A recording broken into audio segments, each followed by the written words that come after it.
While I started a new life in Switzerland, my parents moved my brother into my penthouse not knowing I had sold it to a ruthless lawyer. Then the SWAT team revealed the truth. The scream hit my phone so violently that, for one split second, I thought someone might actually be dying. Alaric, they're breaking the doors down! There are men with rifles in the living room! My brother Jethro's voice cracked through the speaker in pure, unhinged panic. I did not stand up. I did not drop my phone. My heart did not race, and my stomach did not fall.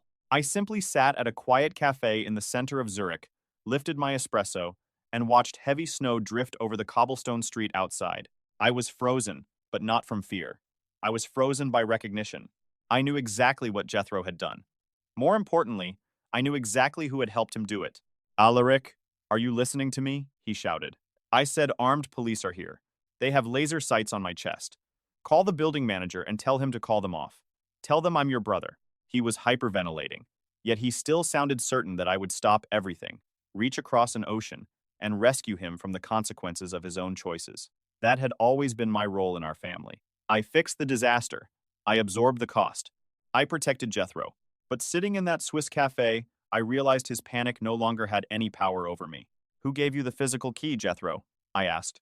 My voice was flat, stripped of warmth. I am a senior cybersecurity architect. I rarely ask a question unless I already know the answer. There was a brief silence on the line, the kind that comes when someone realizes he has stepped into a trap but still believes he can argue his way out. Mom and Dad gave me the emergency key, he muttered. His terror instantly hardened into entitlement. They said it was fine. You live in Europe now. You weren't even using the place. Just call the manager and tell them I have permission. He had used the emergency key to bypass the first layer of security and move himself and his luggage into what he believed was my penthouse. In his mind, my home was not private property. It was a family asset, a luxury safety net, built from my salary and available whenever he needed it. My parents had not merely crossed another boundary. This time, they had detonated something they did not understand. They thought they were moving pieces around my life without my consent, just as they had done for decades. They had no idea I had already removed the board. I can't do that, I said. What do you mean you can't? It's your penthouse. A crash exploded in the background. I heard tactical boots striking hardwood, then a commanding voice ordering him onto the floor. No, I replied, as a deep, unfamiliar peace settled over me. It isn't. I ended the call.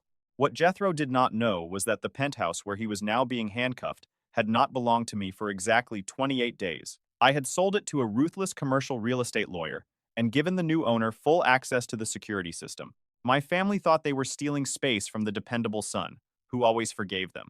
Instead, they had forced their golden child into a predator's home.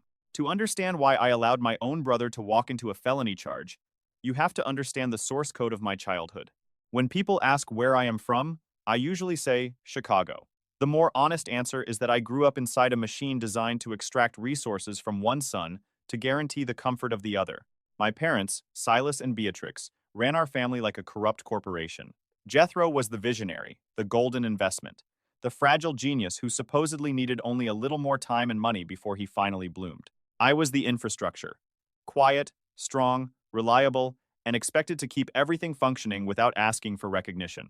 If Jethro was the prodigy destined to change the world, I was proof that a child could survive on scraps and emotional neglect. My earliest clear memory of that system came when I was 16 and Jethro was 14. He stole a box of industrial flares from a construction site because he thought lighting one in our backyard would be funny. The moment it ignited, he panicked and dropped it. The flare rolled beneath the fence and into our neighbor's wooden garage, setting it on fire. The fire department came. The police came. Jethro stood on the soaked grass, sobbing, while red lights flashed across our house. Silas never yelled at him. Instead, my father dragged me into the kitchen and slapped me hard across the face. "Why weren't you watching him?" he hissed. Before I could even process the injustice, he was already constructing the lie. "When the police knock, you're going to tell them you dropped the flare." "I didn't do it," I whispered, my cheek burning. Silas leaned close, his eyes empty of anything paternal. "Jethro has a fragile record. He's sensitive. A police charge could ruin his future. You're tough, Alaric. You're a rock. You can absorb the impact." I had already been trained to obey that logic. When the furious neighbor and a police officer reached our driveway, I stepped forward, looked the officer in the eye, and confessed to something I had not done. My parents did not defend me. They rewarded my sacrifice by withholding punishment. Taking responsibility builds character, Silas declared later. You did your job today. Absorbing Jethro's blame did not build my character. It built a pattern that followed me into adulthood. I became the family's human firewall, designed to catch every mistake, debt, lie, and disaster Jethro downloaded into our lives. I took the damage so the rest of the system could keep running. But firewalls do not have feelings in the minds of the people who use them. They do not need rest. They do not need protection. They block attack after attack until they fail. My family never noticed how close I was to shutting down. By college, the difference between us was treated as natural law. I chose computer science and data architecture because it was difficult, valuable, and offered a path to independence. Silas and Beatrix made it clear they would contribute nothing. Hard work builds a strong foundation, Silas said as he dismissed my tuition bill. We can't afford to coddle you. So I worked through school. I spent nights as a security guard, repaired laptops for other students, and washed dishes at a crowded diner on weekends. I trained my mind and body to function under exhaustion so deep that every day felt like walking underwater. Jethro lived in a different universe. My parents paid for private tutors, luxury apartments, vacations, and an endless chain of new beginnings. He moved from business school to art history and abandoned classes the moment they demanded sustained effort. He called himself a startup founder, but his only proven talent was burning through Silas's money. Every failure became evidence of his specialness. Beatrix insisted the world simply did not understand his brilliance. The contrast reached its peak when I graduated a year early, at the top of my class with honors. There was no dinner. Beatrix did not attend. Silas came to the ceremony but spent most of it staring at his phone. When I stepped off the stage holding the diploma I had worked myself sick to earn, he met me in the parking lot. Congratulations, he said, already walking toward his car. The main server at my office is down. Come in tonight and rebuild the network. Don't make plans. 3 days later, Jethro announced that he was dropping out of another program because the professors were toxic. My parents responded by buying him a bright red sports convertible. Beatrix posted photographs online, praising his resilience. I saw the post while eating instant noodles in my cramped apartment. That image clarified my place in the family. I was a low-risk asset, a machine that processed stress and produced results. My competence was not loved. It was exploited. The more capable I became, the more helpless they allowed Jethro to remain. The only person who consistently treated me as human was my grandfather, Osmond. He bought me my first computer. He listened when I talked. He respected my mind without trying to convert it into free labor. His death became the first major turning point of my life.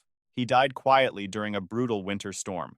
His final warning to me was simple: never let them rewrite my source code. My family gave me almost no time to grieve. Immediately after the funeral, Beatrix pulled me aside near his grave and demanded that I co-sign a $50,000 loan to cover Jethro's collapsed cryptocurrency debts. She looked at me standing beside the coffin of the only person who had truly loved me and saw an available line of credit. I refused. That was the day one part of me finally disconnected, although the complete break would come later. Years passed. I built a career, became a senior cybersecurity architect, and began traveling throughout Europe. I also purchased an expensive, highly secure smart penthouse in downtown Chicago. I believed distance and success would create a wall my family could not climb. I was wrong. They did not see my success as a boundary. They saw it as an upgrade to their personal bank. The final breaking point arrived disguised as a family dinner. Silas and Beatrix insisted I come to their house for a home-cooked meal before my next project in Switzerland. The house smelled as it always had: lemon cleaner and overcooked roast beef. Jethro was already at the table, scrolling aggressively through his phone and sighing loudly enough to make sure everyone understood that he was suffering. Halfway through dinner, Silas cleared his throat. Your brother has been having a difficult time, he began with forced casualness. His landlord won't renew his lease, and the startup market is impossible right now. I continued cutting my meat because I already knew where the conversation was going. Beatrix reached across the table and used the soft, syrupy voice she reserved for manipulation. Sweetheart, we know you'll be in Switzerland for your new project. Your penthouse is enormous, and it will just sit there collecting dust. We decided it makes sense for Jethro to move in for the next 3 years, just until his startup gets off the ground. He needs a prestigious address where he can host investors. I set down my knife and fork. The metallic sound echoed through the sudden silence. 3 years? I asked. Yes, she said, as though the decision had already been made. My penthouse is my private home. The security system is linked to my biometric data. The answer is no. Silas slammed his fist onto the table. Don't use that disrespectful tone with your mother. You have more money than you know what to do with, while your brother is sleeping on our couch. You're acting like a selfish, ungrateful child. I looked at Jethro. He did not raise his eyes. He simply smirked, confident that our parents would batter down my boundary as they always had. I'm not giving Jethro my home, I said. I bought it. I pay the property taxes. He is 30 years old. He can get a job. Beatrix gasped, and tears appeared with almost theatrical speed.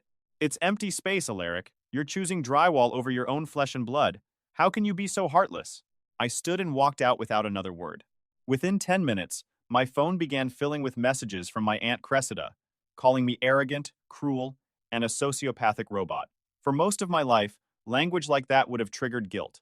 Sitting alone in my car that night, I felt something else.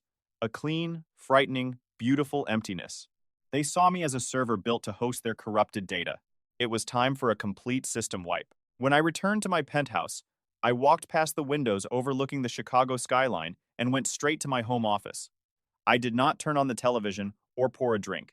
I woke my workstation, opened an encrypted spreadsheet, and began a forensic audit of my own family. For the next 12 hours, I did what companies paid me to do with complex systems. I followed the hidden trail. I opened 10 years of bank records, credit card histories, tax documents, and archived emails. I created columns for date, amount, recipient, stated purpose, and actual purpose. The penthouse remained silent except for the rapid clicking of my keyboard. I documented every temporary loan Silas had requested for his logistics company and never repaid. I recorded every overdraft and emergency bill from Jethro that I had quietly covered to keep him from eviction or legal trouble. I added the family cellular plan I had paid alone for a decade. I found receipts for Beatrix's alleged medical emergencies that had somehow coincided with luxury spa weekends. I treated my life like a digital crime scene and refused to let emotion distort the data. By 6 in the morning, the skyline had turned a bruised purple. My eyes burned, but my mind was sharp. I selected the final column and calculated the total. The number appeared in bold red on my screen. $218,400. That was the measurable price of my family's love over 10 years. It was not bad luck or a few isolated emergencies. It was systematic extraction of money, labor, time, and sanity. I stared at the total and understood that merely refusing future requests would not be enough. They would continue testing every door and exploiting every weakness. A parasite does not stop feeding because the host asks politely. The environment had to disappear. I saved the file under one name, the ledger. Then I opened my corporate email. My employer had repeatedly offered me a permanent relocation package to lead our European division in Zurich. I sent a one-sentence acceptance and agreed to begin in 30 days. My next message went to a man named Valerian. Valerian was a notoriously aggressive commercial real estate lawyer who bought premium properties for cash, often to restructure them or transfer them to corporate buyers. He operated through ironclad contracts and showed no hesitation when removing trespassers or tenants who violated agreements. I offered him my penthouse through a quiet, immediate off-market cash sale at a 20% discount. He replied within the hour. We met on the 42nd floor of a glass tower in downtown Chicago. His office was designed to intimidate. There were no family photographs, no sentimental decorations, only carefully organized legal briefs and a massive mahogany desk. Valerian looked like a great white shark in a custom gray suit. I slid the appraisal file across the desk. I'm leaving the country in 10 days, I said. I need an off-market cash sale. No public listing, no contingencies, fast close, as is. He reviewed the valuation and photographs without asking why I was moving so quickly. Men like him cared about leverage, not emotional history. I can wire the funds in 7 business days, he said. For an expedited sale with zero contingencies, I take 20% off market value. I agree. Only then did he look up. A faint smile appeared. You're running from something messy, Alaric. I'm not running, I told him. I'm conducting a controlled demolition of my own infrastructure before I surrender the site. The transaction moved with brutal efficiency.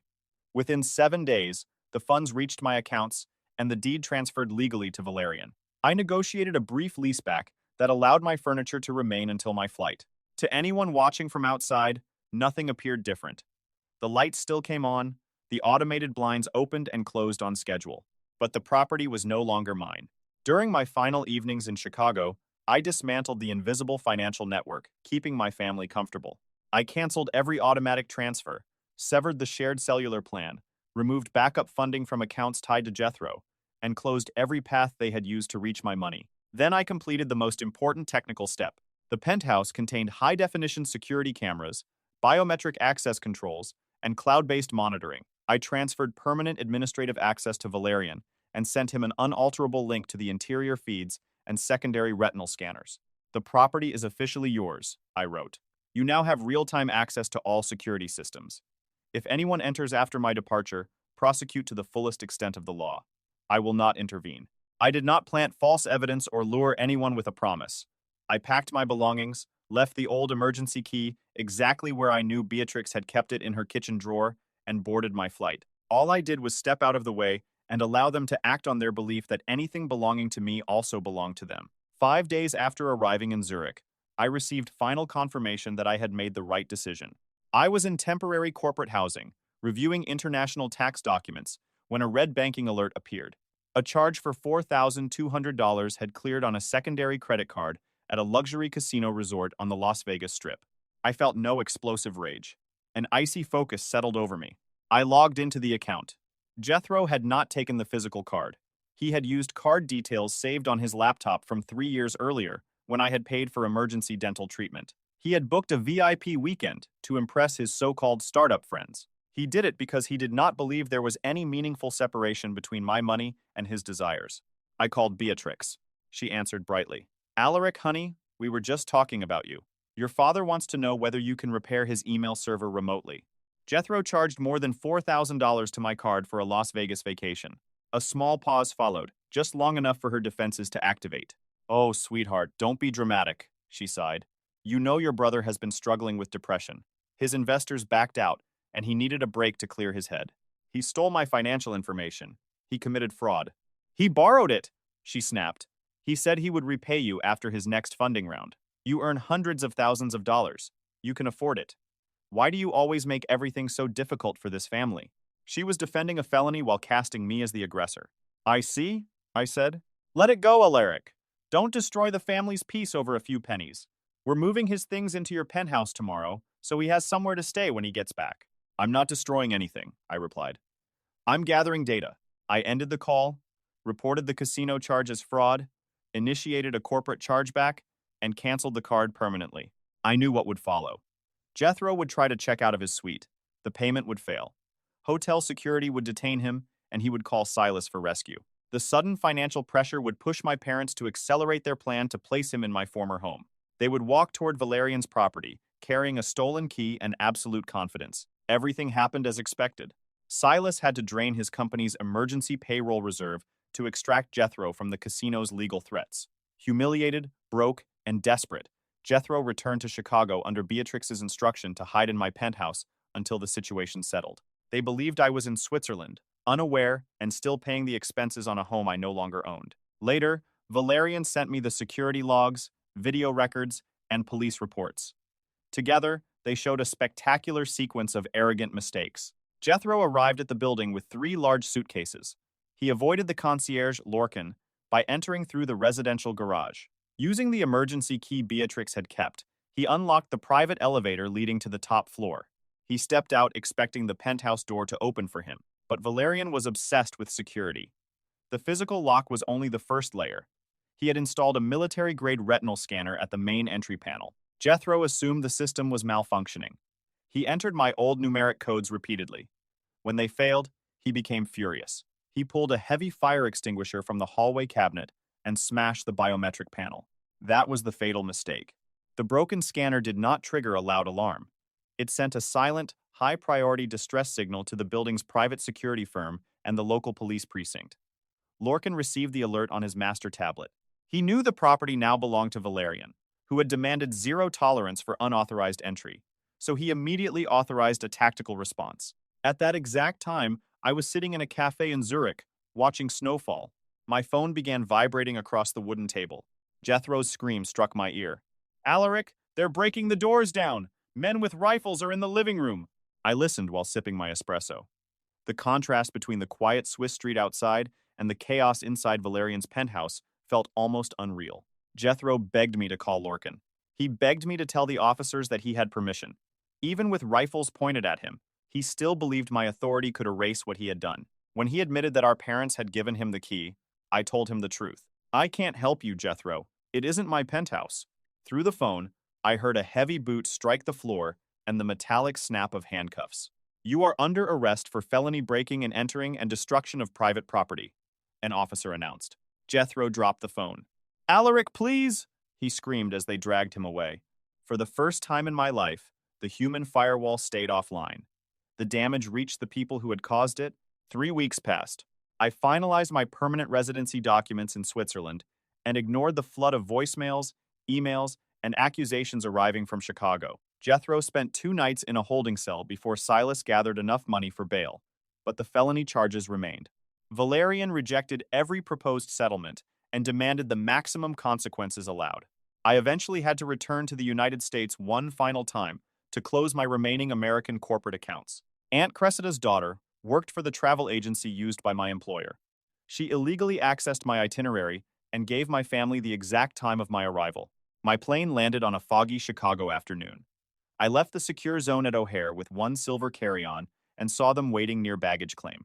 Silas, Beatrix, and Jethro stood together like a tribunal, preparing to sentence me. Jethro looked pale, unshaven, and stripped of his usual confidence. I could have turned around, but running was never the purpose of what I had done. I adjusted my grip on the suitcase and walked directly toward them. Silas stepped forward first. Alaric, we need to talk now. Beatrix moved beside him. We are not letting you get on another plane and abandon this family after what you did to your own blood. I stopped several feet away. What exactly do you think I owe you? I asked. Beatrix recoiled as though I had insulted her. You owe us an explanation. You involved the police over a misunderstanding. Silas pointed at my chest. You set up your brother. Call the new owner of the penthouse and make him drop the charges. I didn't set him up, I said. Your son forced his way into a home he did not own. He made a minor mistake, Silas spat. You turned it into a catastrophe. You're his older brother. You were supposed to protect him. I am not his moral compass, and I am no longer his financial safety net. Jethro glared at me. You could have told us you sold the place, you psycho. You didn't have to blindside me and get me arrested by a tactical team. I repeatedly told all of you that I required boundaries. You chose to ignore them. You used my card in Las Vegas. You attacked a biometric scanner with a fire extinguisher. Those were your decisions. I opened my leather messenger bag and removed a thick bound folder. You want an explanation? Here it is. This is a 10-year forensic audit of my relationship with this family. I call it the ledger. I opened the folder. Every page contained organized spreadsheets, bank statements, emails, and receipts.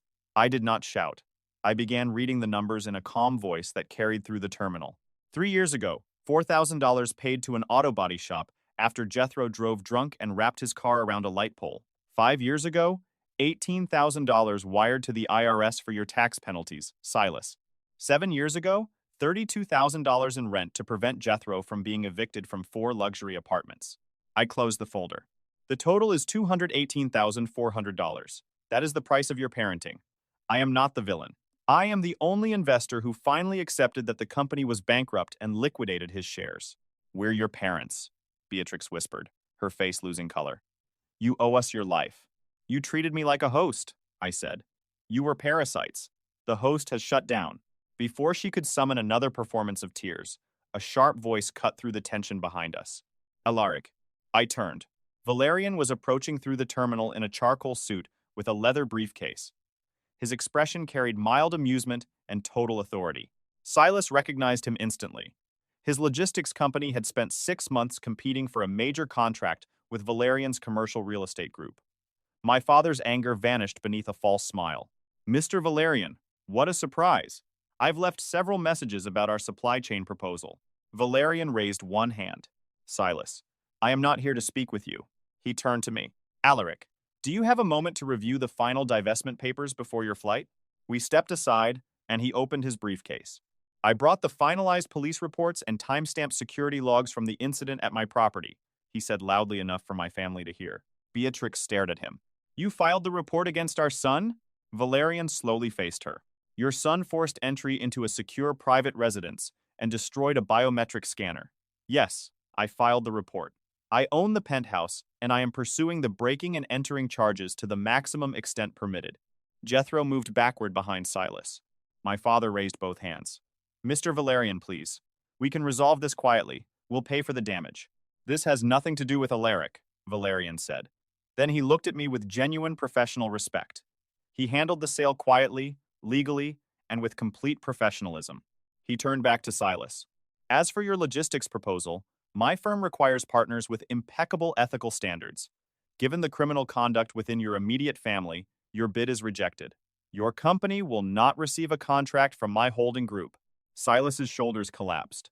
In a few seconds, he understood everything. He had lost the largest potential client his company had ever pursued. His golden son was facing felony charges. The dependable son who had funded their lives was leaving the country. Alaric, please, he said. For the first time, his voice sounded weak. We need you. If I lose this account, my company could collapse. I looked at the three of them one last time. I am not saving you. You built your survival on my back. Now you will have to learn to stand on your own. I walked toward international security and did not look back. 6 months later, Silas's logistics company downsized, failed, and filed for bankruptcy. The emergency money Beatrix had always claimed did not exist disappeared into legal fees for Jethro.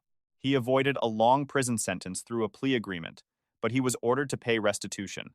The last I heard, he was working night shifts cleaning a rundown gas station because, for the first time in his life, no one else was paying the bill. My mornings in Zurich belong to me now.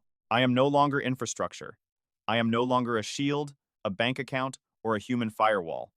I am the man who audited his own life, found a toxic deficit, and reduced the balance to zero. Quiet revenge is not always a scream.